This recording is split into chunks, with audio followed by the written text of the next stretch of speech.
Close your eyes and let's travel forward in time. It is the year 2035. It is a Tuesday in November. You are 65 years old. You are standing in the aisle of a Loblaws grocery store in a suburb of Toronto or Vancouver. You look down at your hands.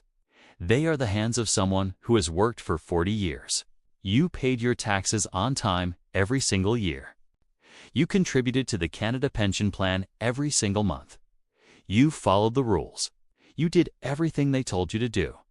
Now, you are looking at a carton of eggs. The price tag says $12. You look at a small package of ground beef. It is $25. You're doing mental math in your head. You realize that if you buy these eggs and this meat, you cannot afford your blood pressure medication this week. You feel a cold knot of panic in your stomach. You put the eggs back on the shelf. You walk out of the store with a loaf of bread and a tin of soup. This is not a scene from a dystopian movie. This is not a scene from a developing nation that has lost a war. This is the statistical future of the Canadian middle class. We are sleepwalking into a tragedy. For decades, we have been sold a story. A beautiful, comforting story. The story is that Canada is a safe fortress. We are told that if we work hard, the state will take care of us when we are old. We are told that our healthcare is world-class and free. We are told that our pensions are secure and our savings are safe. That story is a lie. It is a mirage that is evaporating before our eyes. While everyone is distracted by the housing crisis, staring at the million-dollar shacks, a much darker crisis is brewing in the background. It is the silent collapse of the social contract itself. The pillars that hold up our society, healthcare, infrastructure, and retirement security, are rotting from the inside out. We are entering a period that economists are too polite to name. They call it stagnation or slow growth. But I will name it what it actually is: the silent depression. It is a depression not of GDP numbers, but of standard of living. It is a depression where you have a job, but you are homeless. It is a depression where you have a pension, but you are hungry. It is a depression where you have a doctor, but you cannot see him. Today, we are going to look at the unvarnished truth about your future. We are going to audit the books of Great Canada Inc., and we are going to discover that the check is going to bounce. The healthcare illusion. Let's start with the crown jewel of Canadian identity. Our healthcare system. We wear it like a badge of honor. It is the first thing we mention when we compare ourselves to the United States. We look down on the Americans with their insurance premiums and their complex copays. We say, at least in Canada, care is based on need, not ability to pay. That sounds beautiful in a political speech. It makes us feel morally superior. But in the real world, the moral high ground does not cure cancer. Access to healthcare in Canada has effectively collapsed. The system is not free. You pay for it with your time, and sometimes you pay for it with your life. Let's look at the data, because the data does not care about your feelings. In 1993, the median wait time between a referral from a general practitioner and receipt of treatment was roughly 9 weeks. That was manageable. Today, in 2025, that wait time has nearly tripled to over 27 weeks. In some provinces, for essential surgeries like hip replacements or neurosurgery, the wait is over a year. Think about what that actually means for a human being. It means living in chronic, excruciating pain for 12 months. It means being unable to walk, unable to work, unable to sleep. It means your condition deteriorating while you sit on a list waiting for a phone call that never comes. We have normalized the abnormal. We have accepted that dying in a hospital hallway on a stretcher is just part of the system. We have accepted that millions of Canadians do not have a family doctor. Why is this happening? Is it because we don't spend enough money? No. We spend billions. It is a structural failure and a demographic time bomb. Our population is aging rapidly. The baby boomers are entering their years of highest medical consumption. Old people consume far more healthcare resources than young people. This was predictable. We knew this was coming 30 years ago. but we did not build the capacity to handle them. We have a shortage of doctors because we maintain a protectionist guild system that makes it incredibly difficult for foreign-trained doctors to practice. We have taxi drivers in Toronto who are surgeons in Tehran. That is not just a waste of talent. It is a crime against the sick. We have a shortage of nurses because we burn them out and underpay them relative to the cost of living in our expensive cities. So we have shiny hospitals with empty beds because there is nobody to staff them. And what is the government solution? It is not to fix the system. It is not to privatize innovation or increase efficiency. It is to expand medical assistance in dying or MOD. Think about the profound darkness of that policy shift. When the state cannot offer you a cure, when the state cannot even offer you a palliative care bed, it offers you a syringe. It offers you a quick exit. This is the ultimate betrayal of the social contract. You paid taxes for 50 years to build this system. You paid into the insurance pool with every paycheck. And when you finally need it, when you are most vulnerable, the lights are off and the doors are locked. The pension Ponzi scheme. Now let's talk about the money. Let's talk about the funds you are counting on to keep you alive when you can no longer work. Let's talk about your retirement. Most Canadians rely on the Canada Pension Plan, or CPP, and old age security. We are told these funds are solvent. We are told they are well managed. And technically, on paper, they are. The CPP Investment Board is one of the biggest and most sophisticated investors in the world. But solvency is not the issue. Solvency just means there is money in the bank. The real issue is purchasing power. The government measures inflation using the Consumer Price Index, or CPI. They tell us inflation is under control. They say it is 2 or 3%. But ask yourself a serious question. Does your life feel like it only got 2% more expensive this year? No. The CPI is a flawed metric. It is a statistical trick. It underweights the things that actually matter to your survival. It underweights rent. It underweights food. It underweights energy. It overweights cheap consumer electronics. So television sets get cheaper, but bread gets more expensive. Your pension is indexed to this flawed number. But your expenses are indexed to reality. This creates a gap. Every single year, the gap gets wider. It is a slow-motion theft. Your pension goes up by 3%, but the cost of rent goes up by 10%. And the cost of food goes up by 8%. You are getting poorer. You are sliding backward into poverty, even though your check is getting bigger in nominal terms. This is why we see seniors working at McDonald's. This is why we see seniors at the food bank. And then there is the demographic ratio. This is the math that terrifies the politicians. In the 1970s, there were 7 workers for every 1 retiree. 7 people contributing to the pot for every 1 person taking out of it. That is a healthy, sustainable ratio. Today, that ratio is dropping toward 3-to-1. Soon, it will be 2-to-1. This is simple math. You cannot support a heavy top with a shrinking base. The pyramid is inverting. This is why the government is so desperate to increase immigration. They are not bringing in millions of people out of pure benevolence. They are trying to import new taxpayers to fund the liabilities of the past. They are running a massive Ponzi scheme where they need fresh capital at the bottom to pay off the investors at the top. But here is the catch.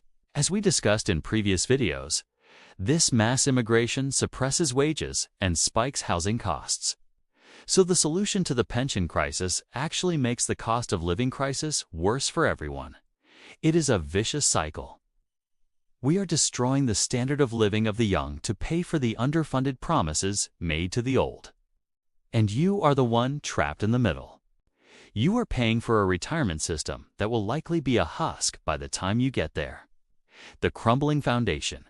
If you want to see the true state of a nation, do not look at the stock market. Do not look at the GDP. Look at its concrete. Look at its bridges. Look at its roads. Look at its water pipes. Canada is crumbling. We are living off the investments made by our grandparents. Most of our major infrastructure was built in the 1950s and 60s during the boom years. It was built for a smaller population and a different climate. It is reaching the end of its useful life. Travel to Montreal and look at the overpasses held up by temporary beams and netting to catch falling concrete. Travel to Toronto and look at the transit system that breaks down every time it rains or gets too cold. Travel to rural communities where the water is not safe to drink and boil water advisories have been in place for years. We stopped building. We stopped maintaining. Why? Because maintenance is not sexy. Politicians like to cut ribbons on new projects. They like to announce shiny new initiatives. They do not like to spend billions repairing old sewer lines that nobody can see, so they deferred the maintenance. They pushed the cost into the future. They kicked the can down the road. Well, the future is here. The road has run out. The bill is due. And the cost to fix our infrastructure deficit is in the hundreds of billions of dollars. Money we do not have. This leads to a phenomenon called the service deficit. You pay first world taxes. In fact, you pay some of the highest taxes in the world, but you receive third world infrastructure. You hit potholes that destroy your car suspension. You sit in traffic gridlock that destroys your soul. You deal with power outages and flooded basements because the grid and the drainage systems are obsolete. This is the texture of the silent depression. It is not a sudden crash. It is the gradual erosion of the quality of your daily life. It is the feeling that everything is just a little bit broken. Everything is a little bit harder than it used to be. Everything is a little bit dirtier, and nobody seems to be coming to fix it. The invisible tax of decay. There is a psychological toll to living in a decaying state. It creates a scarcity mindset. When you know that resources are limited, you become selfish. You stop trusting your neighbors. You stop trusting institutions.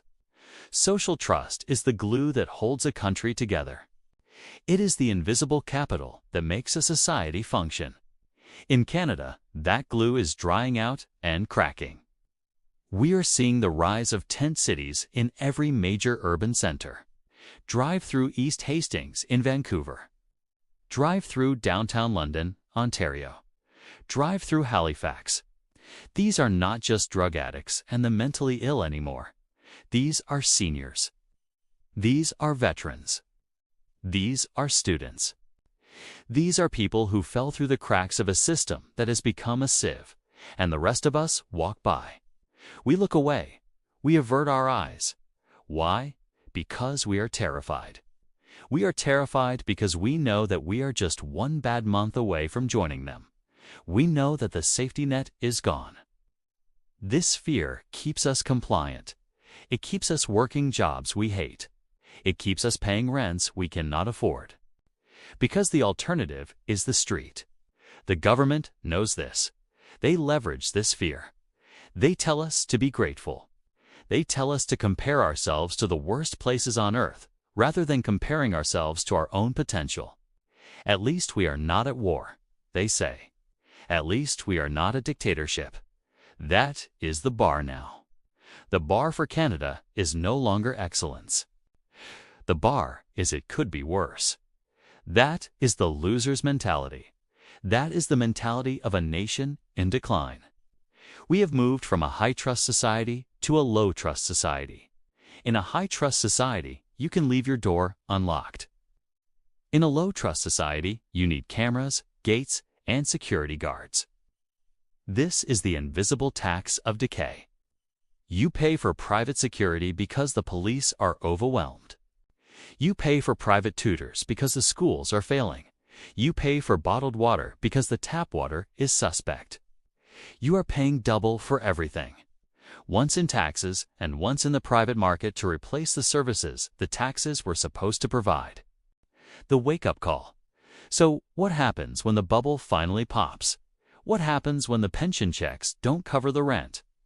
What happens when the waiting list for surgery becomes a death sentence? We are going to see a fundamental restructuring of Canadian society. The era of the nanny state is ending, not because of ideology, but because of bankruptcy. The state simply cannot afford to be your parent anymore. This is a terrifying realization for many, disrupts your entire worldview. But it is also a necessary realization, because once you accept the truth, you can start to prepare. You need to understand that no one is coming to save you. The government cannot save you. The pension fund cannot save you. You have to save yourself. This means you need to take radical responsibility for your own future. You cannot rely on the CPP to fund your retirement. You need to build your own assets independent of the Canadian dollar, if possible. You cannot rely on the public health system to keep you alive. You need to prioritize your own health, preventative care, and perhaps budget for private options or medical tourism in countries that still have functioning hospitals. You cannot rely on the Canadian job market to provide stability.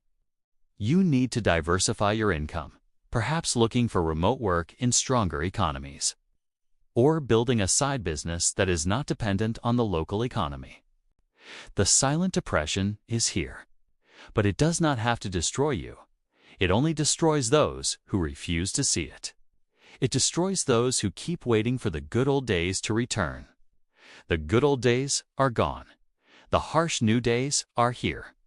The mirage has faded. You are standing in the desert. But now that you see the desert for what it is, you can start walking toward the real oasis. You can stop playing a game that is rigged against you. You can stop trusting a system that has already failed you. The Canada of the brochures is dead. Long live the reality. If you found value in this analysis, if you want to know how to build a personal fortress in a crumbling state, subscribe to the channel. You will stop diagnosing the disease and start talking about the cure. We will talk about wealth preservation. We will talk about location independence. We will talk about survival strategies for the modern feudal state. Stay awake, stay prepared. And I will see you in the next one.